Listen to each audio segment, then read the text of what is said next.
Brigadier Masood Ahmad Khan है, दिफाई तज्जिया कर रहे हैं। थैंक यू सर आपके कीमती वक्त का। किस तरह से आप सर देख रहे हैं कि एक सबसे पहले तो मुझे ये नज़र आता है कि जब इजराइल पर वो अटैक हुआ था, जिसके बाद ये सारा चीज़ें निकलना स्पिल आउट होना शुरू हुई, वो एक लगता है कि वो एक टैक्टिकल बल्कि स्ट्रेटेजिक गलती थी। और अब इस वक्त जो यमन की सूरत हाल है, आपको लग रहा है कि ये वो उसी डिज़ाइन की तरफ जा रहा है कि आगे ये मजीद बढ़ेगा सब मामला इजराइल की तरफ से? जी हाँ, जिस तरीके से देखें एक्सिस ऑफ रेजिस्टेंस की जब हम बात करते हैं तो ऊपर से हमारी बात होती थी हमास है, हिजबुल्लाह है, या कुछ जो खतीब हिजबुल्लाह है, अल बदर है इराक में, और इसी तरीके से आके हुतीस थे। ये एक मेजर फोर्स के तौर पे रेजिस्ट कर रहे थे। तो उनको ऊपर जो हमास को शिकस्त तो नहीं दे नहीं सके अभी तक, पॉलिटिकली मिलिटरीली डिफीट नहीं कर सके हैं। The only thing they have done कि गजा को they have razed to the ground। इसी तरह हिजबुल्लाह के साथ कोई ख़ास कोई इनका वहाँ पे अचीवमेंट नहीं रही है। और लेकिन जहाँ पे जब सीरिया में आए तो सीरिया में देखिए जिस तरीके से वहाँ पे सिचुएशन डेवलप हुई इन 11 days कि वो बागी आके they have taken over the control of Syria। तो सीरिया में भी अभी इजराइल ने ये किया, मौके से फ़ायदा उठा के गोलान हाइट्स तो ऑलरेडी उनके पास था, लेकिन उसके एक्सटेंशन है जो नॉर्थ की तरफ वो वहाँ पे बढ़े हैं टुवर्ड्स द माउंट हरमन। वो that is the highest point है जहाँ से वो बैठ के न सिर्फ सीरिया को देख सकते हैं बल्कि जो बीका वैली है बैरूत जो लेबनान की है उस पर भी नज़र रख सकते हैं।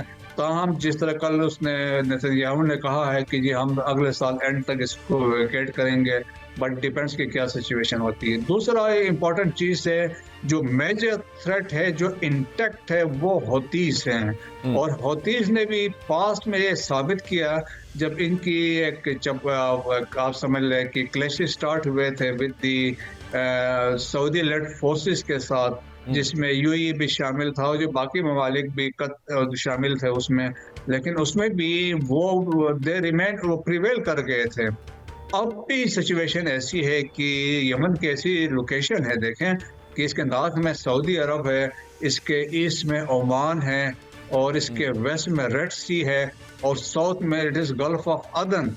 तो दुनिया भर की जो आयल मोस्टली 40% के करीब आयल जो मेडिटेरियन सी से जो जहाज़ आते हैं वो स्वेज को क्रॉस करते हैं, रेड सी में दाखिल होते हैं, बाबुल मंदब से गुजरते हैं जो यमन का एरिया है, और बाबुल मंदब से गुजर के फिर वो आके गल्फ ऑफ अदन में आते हैं, और इसके बाद फिर वो जाते हैं अरेबियन सी में। सो इस हौतीस जो हैं रेड सी को भी कंट्रोल कर रहे हैं, बाबुल मंदब को भी कंट्रोल कर रहे हैं। सो दुनिया जो जिन ममालिक का जब यहाँ से पाइपलाइन गुजरती हैं, देखें पेट्रोलियम भी यहाँ से है, एलपीजी भी यहाँ से, तमाम वो ग्रुप्स हैं जो ईरान बैक्ड हैं, जिन्हें ईरान की हिमायत हासिल थी। हम हूथीज़ की बात कर लें, हम हौसियों की बात कर लें, हम हमास की बात कर लें। अब मामला इसके अंदर ये है कि एक एक करके, क्योंकि इजराइल की जो मिलिट्री माइट है उसका तो बहरहाल मुकाबला नहीं कर सकते ना ये, ना बल्कि बेशतर ममालिक दुनिया के नहीं कर सकते उसका मुकाबला। इन छोटे ग्रुप्स ने जिनको ईरान या कहीं पे पीछे रशिया बैक कर रहा था, कैसे करेंगे इनका मुकाबला? तो आपको आगे नज़र क्या आ रहा है कि ये वाला भी तकरीबन सर करने के बाद माजी ईरान की तरफ रुख किया जाएगा इजराइल की तरफ से? बात ये है, एक अकेला अगर इजराइल हो ना, उसको कोई सपोर्ट ना करे आप, तो मैं कहता हूँ हमास ही उनको ठिकाने लगा देगी। अब मसला ये है कि इंटायर वेस्ट और अमेरिका उनको सपोर्ट कर रहा है लॉजिस्टिकली भी, और वेपन्स एंड इक्विपमेंट भी आ रहे हैं, तो उस वजह से वो that is the major factor है। फिर एक अलायंस है, देखें उन्होंने अपने कैरियर्स जो हैं वो मूव किए हैं उनको प्रोटेक्शन के लिए। तो अभी रिसेंटली आपने देखा है कि जिस तरीके से यमनीस ने, अब यमन के अंदर भी देखा ना, यमन इज इन 2 पार्ट्स, सना को कंट्रोल हौतीस कर रहे हैं, जबकि अदन में एक अलग हुकूमत है वहाँ नीचे। तो गवर्नमेंट भी तकसीम है, 2 हिस्सों में यमन तकसीम है। किसी ज़माने में नॉर्थ यमन और साउथ यमन था, जो कल वही सूरत हाल है। लेकिन अभी हौतीस के पास जो मिसाइल्स हैं वो भी यकीनन वो ईरानी खैबर जो है ईरानी सप्लाइड है, स्कर्ट है, रशियन मिसाइल है, इसके अलावा जिलजाल मिसाइल है, कहर नाम के मिसाइल भी है। अब जो उन्होंने रिसेंट बैलिस्टिक मिसाइल्स हैं, सो इनका रेंज जो है वो तल अवीव को हिट कर सकते हैं, और उन्होंने साबित किया है। और उन्होंने इवन आयरन डोम सिस्टम को से बच के जाके उन्होंने हिट किया, और एक जिसे कहते हैं ना फियर और पैनिक क्रिएट किया है। तो ये इनकी कैपेबिलिटी है, ड्रोन्स भी इनके हैं। तो दैट्स वाई अब उनको टारगेट करें जो इनके जो जहाँ पे इनके आर्सेनल्स पड़े हुए हैं।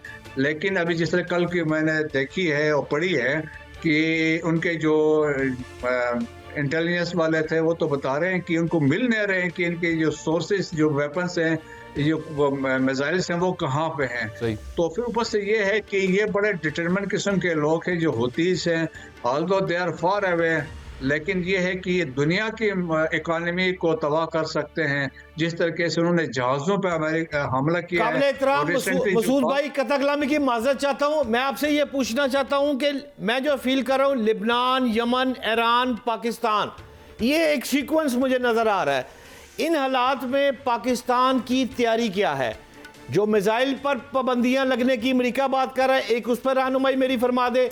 दूसरा, जो चाइना हमें F-16 से बेहतर तैयारे जो है वो 40 तैयारे जो है वो फराहम कर रहा है मेरी इतलात के मुताबिक।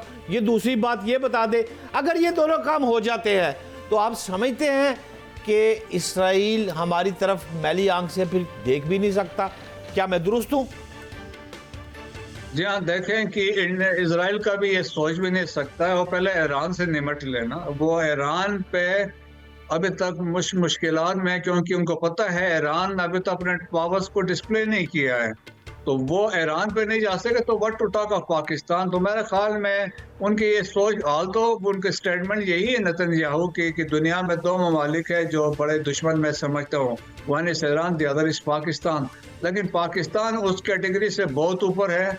इजराइल 10 दफ़ा सोचेगा या पाकिस्तान से पंगा लेगा। अभी जहाँ तक आपने बात की है पाकिस्तान की, जो प्रेशर जो न्यूक्लियर और मिसाइल प्रोग्राम की बात हुई है, ये देखें बदकिस्मती से हम कह सकते हैं these are the double standards हैं, लोगों के पॉलिटिकल मोटिवेटेड हैं और इसमें पाकिस्तान को प्रेशराइज करने जाहिर है, वो तो बिल्कुल है वो। लेकिन वो मैं भी वही सवाल आपके सामने रख रहा था, शहजाद भट्ट साहब ने भी वही बात की।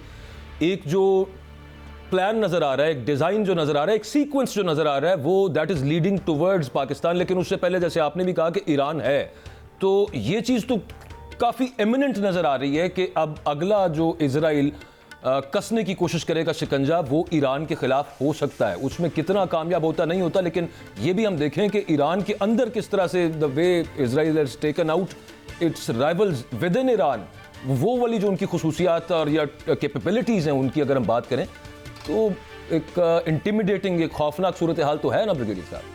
देखें, पाकिस्तान किसी प्रेशर में नहीं आएगा। अभी आप देखें नॉर्थ कोरिया जो है that is 10 times smaller than Pakistan, 2 crore 2.5 crore आबादी है और उसने दुनिया भर के तमाम टेक्नोलॉजी उसके पास है, न्यूक्लियर वेपन है, मिसाइल प्रोग्राम है। अमेरिका उनको तो कुछ नहीं बिगाड़ सकेगा, ठीक है, वो बदमाशी पे और दड़ले के साथ कर रहे हैं, तो वो पाकिस्तान को कैसे बिगाड़ सकता है, which is twice the size of Russia.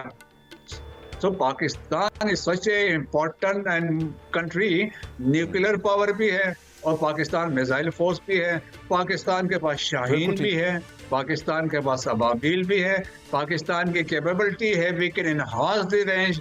इसको 10,000 पे भी लेके जा सकते हैं, इसको 15,000 पे भी ले सकते हैं।